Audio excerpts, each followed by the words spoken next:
smallest and lightest.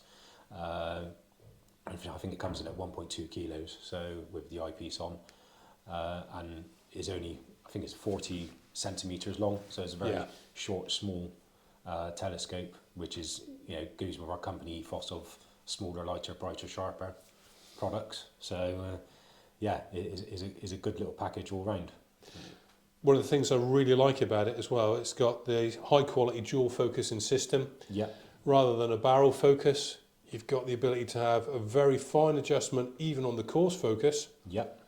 But the fine focus is just really delicate, very easy to just fine tune and resolve the finest details at distance very easily, isn't it?